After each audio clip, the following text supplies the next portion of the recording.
Hello everyone, the Shadow Picture here, and you're watching All Things Nintendo. Today, we'll be talking about why Mario Kart 7 is the worst Mario Kart game. Before we get into the video, I would like to say this. I'm so glad that I finally got a 3DS capture card so I can actually do DS and 3DS games on this channel.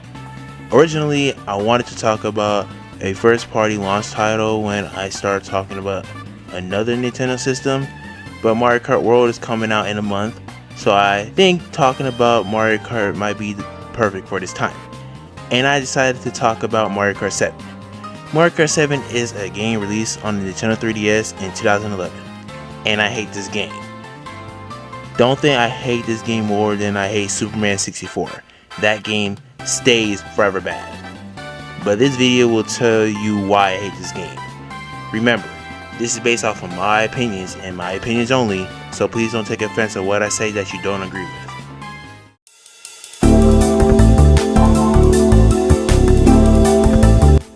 To start, I think this game started negative trends because of how bad it is. I have reasons. You know the previous games where there's a timer when racing with players? Guess what? There's no visible timer when racing with players. And no, battle doesn't count, despite me never liking that type of time limit. I want to know how long I finish a race instead of putting a stopwatch in front of me, starting it while sucking at my rocket starts, and stopping it while finishing at the same time. That is tiring. I want the timer to be there forever instead of worrying about the timer situation. This continues for the later games. The third course in the Star Cup, BowserCity, is the worst course in the game with that one turn in the course design, but it's not as bad as Electrodrome. Personally, I think this is the worst track in the game, if not the worst in the series, because it's the only track not to be based off anything Mario related. Heck, not Nintendo related. The gliding has to be one of the best gimmicks in the series, but with the cannon tracks, the player is no longer immune to anything. They can easily slip up and fall back to the start of the torture. Players can use items to attack. You align in the middle when you land after the flight, no matter where you start on the glider. And a player can put a trap on the second on where you land after the shot. They kind of fixed it in 8, but continue this in Tour. The sectional courses are original to the series, but I don't like them. They feel too short. Sure, some of these courses are long, but not long enough to be beaten in 5 minutes. And for some reason, there are different names in between NTSC/PAL. Makes no sense because they most likely speak English. And some of the courses have better names in the PAL version than the NTSC ones. There's 8 that have different names. Sure, Mario Kart Wii started this trend, but it was only for a few tracks.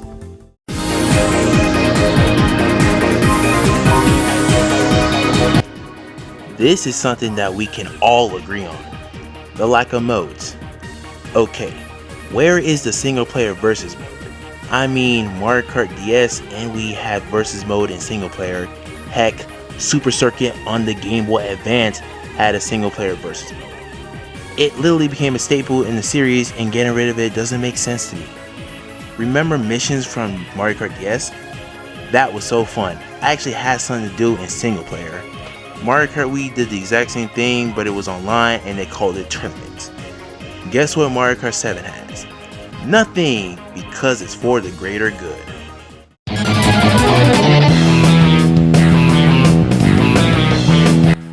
This character roster has the worst newcomers in any game. I'm mixed with the Koopalings. Metal Mario and Lacka 2 are characters no one asks for, and don't even get me started on Honey Queen and Wriggler.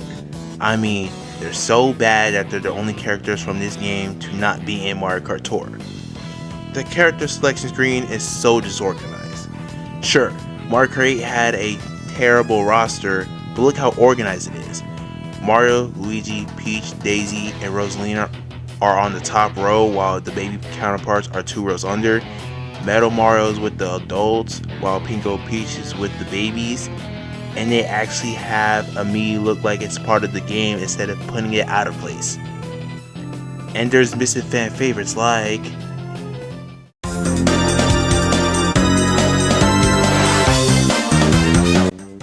Even though this game has the most consistent selection of retro courses, this gotta be the worst retro courses in any game.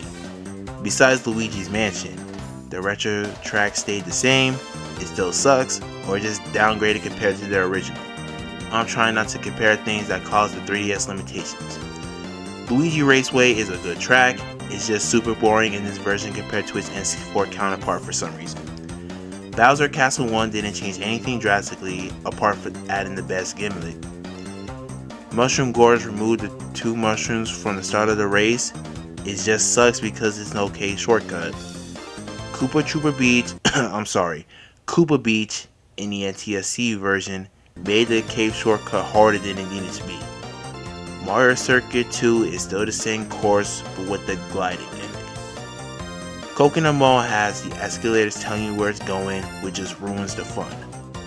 Waluigi Pinball, the fact that the character is not in this game, but their track being the best in the series, makes this the worst retro track in the series because it doesn't make sense. Waluigi is a fan favorite, but not adding him to the game still bugs me. Like I mentioned earlier, anyone can die in the portal.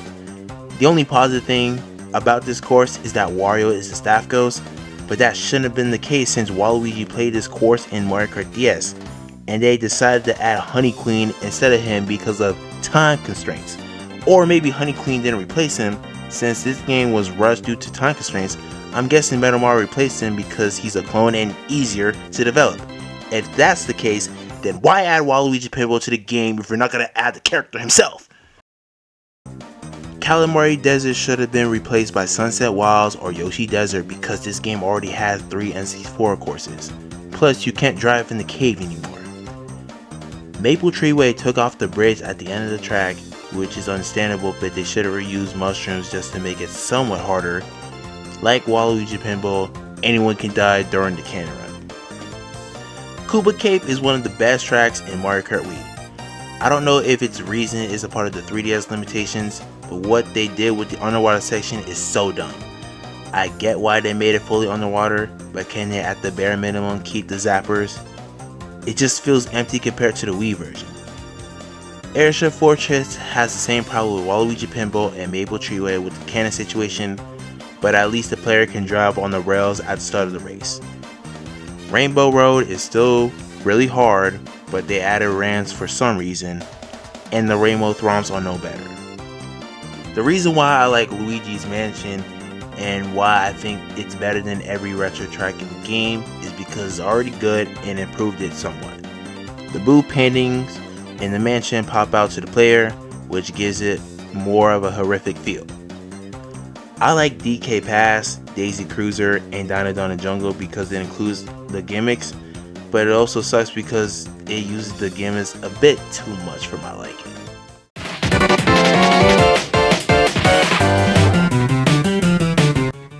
This is why I hate some rushed games. They had to cut out some parts just to make it on release date, which can cause drama. I know that the bikes in Mario Kart Wii were extremely broken, but not adding them in this game is so stupid. Like I said earlier, there's no versus mode in single player. There's missing items like the Boo, Big Item Box, and the Mega Mushroom. The way to unlock characters has to be the most lazy way to unlock characters in a racing game. To unlock all non-Mii characters in this game is that you have to beat a cup in 150cc. That's it. There is some restriction on this game where it gets really annoying. Versus multiplayer, battle, and even online always have 4 rounds. The player can't choose how many matches they want to play. This is the only Mario Kart game where you're always playing 4 matches. Another restriction is that the game doesn't let you finish the race when all CPU characters finish the race. And the biggest turnoff of this game is how they use the coins. Look, I personally don't mind that we have to unlock vehicle parts by collecting coins, but the way this game uses coins makes it so inadequately long. Not only are we restricted to having up to 10 coins each race, but the total amount of coins to beat the game is 20,000. Let's not forget that you can get hit by stuff that can make you lose coins. The coins in coin runners suffer from this as well, because not only there's a limited amount of coins you can collect, or 10, but it doesn't add the coin counter in the game. The only solution is to increase the amount of coins to collect to, like, I don't know, unlimited.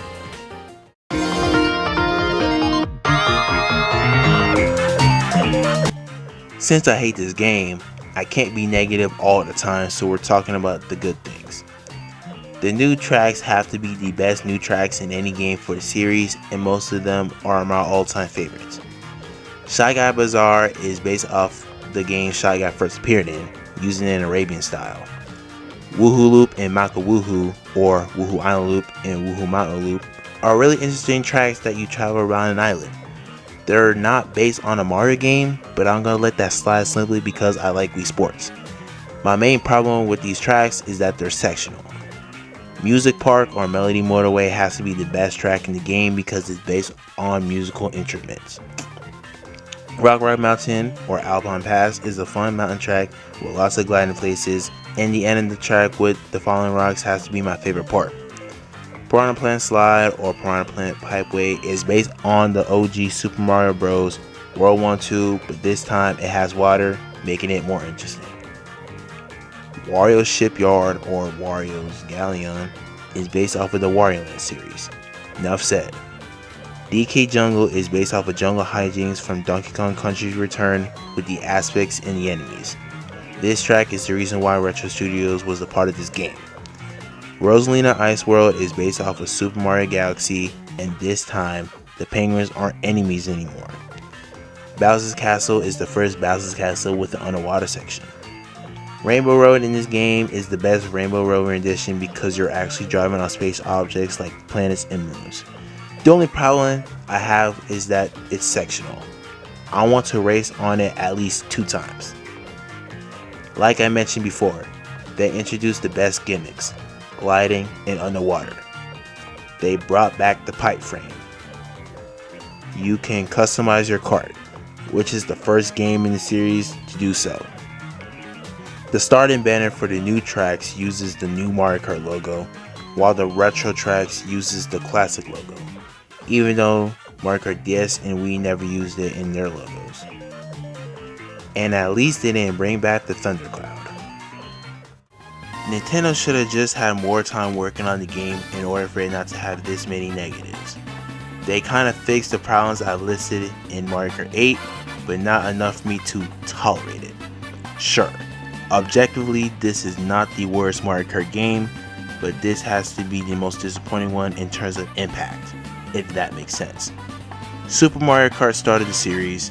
Mario Kart 64 is the first game to be in 3D and set the standard of modern Mario Kart while also adding a mirror mode. Mario Kart Super Circuit is the first game to be on a handheld and to have single player versus mode.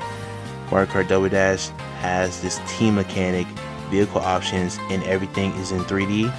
Mario Kart DS is the first game to have proper retro courses, more modes, single player battle, and online.